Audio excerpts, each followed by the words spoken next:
Hello people, Salt and Century review. Praise the salt. One of the lines you will encounter in this game when you find hidden message in a battle is for sure the next best thing in Souls-like games. What is the difference then? Because it's a mix of Soul games and Castlevania games. You like those two, you will love Salt and Century. Well, Ska Studios developed this game as 2D action RPG. This game is a love letter to Miyazaki and his From Software colleagues. Since From Software haven't sued them yet or complain about copyright issues, I guess they also like this to the marvel of a game we're about to review. I'll just say one thing here. We need more Souls copies out there. It's never enough. Let's go with the game breakdown and I'll explain everything in order. So, first section, the story.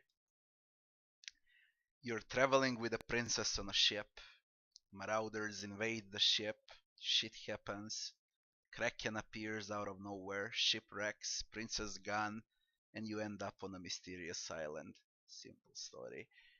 Basically, the story is a bit more clearer than Dark Souls storyline and easier to comprehend, though Salt and Century mimics almost everything out of Souls. The story is not the main part of this game. It's only there to serve the gameplay purpose. It has some twists and two different endings, and I don't wish to speak about it anymore because of course, spoilers. It's a solid, nothing special, 6 out of 10 storyline here. Game bugs. Not at all. No crashes, no bugs, no glitches. I was pleasantly surprised by it. At least from my personal experience for this game, I only seen one boss battle bug, and that's it. But it was a big one. But only one. It works well. I had a Steam version. It's not system demanding, it's polished, very good overall experience with this game, and a 9 out of 10 for this section because of that one bug with the boss fight. Game time for the next section. This all depends if it's your first playthrough or not. It will probably take you around 30 plus hours to finish the game on your first attempt, and on your second attempt for sure around 10 hours less. What I want to say here is that it's very similar to Soul series and you will need to accept the learning curve on your first try. It has value for replayability, so 9 out of 10 seems fair to me here. Game difficulty. This is a hard game, not for casuals. Easier than Souls, but still hard. Some of the boss fights are irritating because you fight in 2D. Less space to move in boss battles, you know. Some of ranged enemies later on will give you a lot of trouble, and again, this game copies Souls games. And what's even more important, it does it right in its 2D graphics. Now include in the difficulty those jumps that you need to make on every 5 minutes. So yeah, it's very hard. 9 out of 10 for game difficulty. I had fun and I was challenged. It's definitely not a relaxing game. Maps and graphics. No minimap, same as in Dark Souls, but great diversity with maps, areas, and different environments. It even has that concept of traversing through a game world like in Dark Souls 1, for example. You will open shortcuts to traverse the areas easier. You will see a lot of different environments during days and nights. It's just very well done, and areas are very well connected to each other. It's a great hub world. Graphics are very nice too. Love them for a 2D. They are perfect, clear, very relaxing for your eyes. Although it's to say that darky game, dark themed game. It's not as dark as Soul series though. 8 out of 10 for maps and graphics. Gameplay. As I said, same as Soul games. HP, stamina, and mana. You worry about your health potions. You will deplete your stamina if you spam attacks non-stop, and you'll die. You will evade, roll, block, jump, because it's 2D action RPG platformer game. You will time your strikes correctly in the right way or end up dead again. You will die a lot in this game. Instead of souls when you kill enemies and bosses, you will gain salt. Instead of Firelink Shrine, you will have Sanctuary. Hence the name Salt and Sanctuary. It's quite catchy too. Combat doesn't forgive you if you make a mistake. You will die a lot and you will lose souls. Sorry, salts. You will lose souls as your dying penalty. Gameplay is 9 out of 10. It's very addicting and brutally fun. I love that. Itemization and leveling as the next section. As I mentioned, you leveled up with salt dropped from bosses and enemies. Of course, every next level requires more salts. Every better weapon or armor upgrade demands materials. And guess what? More salts, of course. You will worry about poise.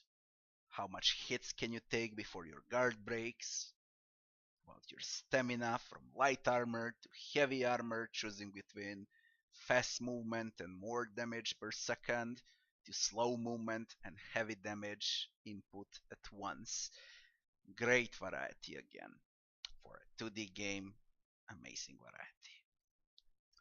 You will find a lot of gear too, from armor, boots, helms.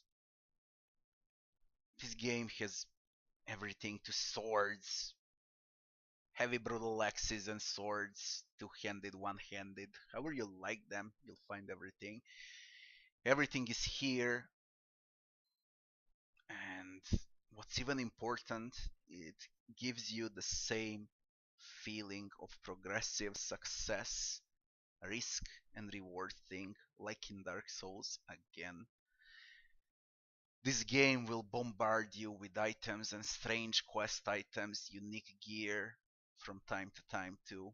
And yeah, items will have descriptions, same as those in Soul series. You will discover game world and its history by reading the items. Even the main story will be discovered by reading some of the inscription on the items and message in the battles.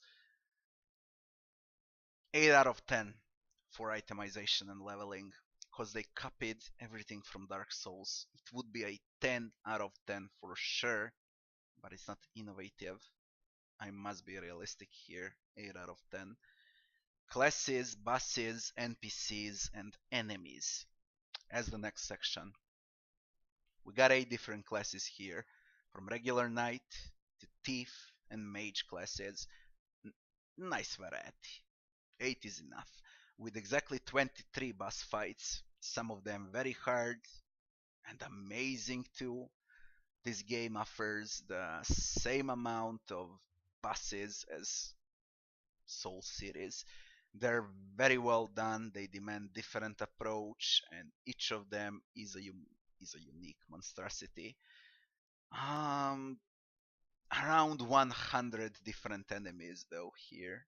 100, maybe even more than 100 different enemies. What more can we ask for? It would be a spoiler if I explain bosses and enemies in detail. You need to experience this by yourself, but you can also think that you can see some of the bosses on these screenshots. Alright, whatever. I said enough. My score for classes, bosses, NPCs, and enemies is 8 out of 10. I also want to say that NPCs are mysterious, mumbling and talking to you in riddles, exactly the same as in Dark Souls, and they're also easily forgettable, unfortunately. So 8 out of 10. Sound and music is the last section. No voice acting, very mute hero. Music is fine, it's never irritating, but easily forgettable. Sound effects is probably the strongest part in this section, and it's done well, from monster sounds to your hammer cracking on their heads. 7 out of 10 seems, well, very fair here. With 9 sections and exactly 73 points, we have 8.1 out of 10, or let's just call it an 8 out of 10 as a final verdict here. I recommend this game to everyone, especially Souls fans. Doesn't matter if it's on sale or not, it's worth to have it in your collection, and it's also very cheap. It doesn't need to be on sale. It was less than 20 euros when I bought it. Plus, for those of you who are evading Souls, Demon Souls, Dark Souls, Bloodborne, Soul-like games, I would highly recommend this game so you can adapt a bit and be better in Souls games. That's it for today. See you on the next one.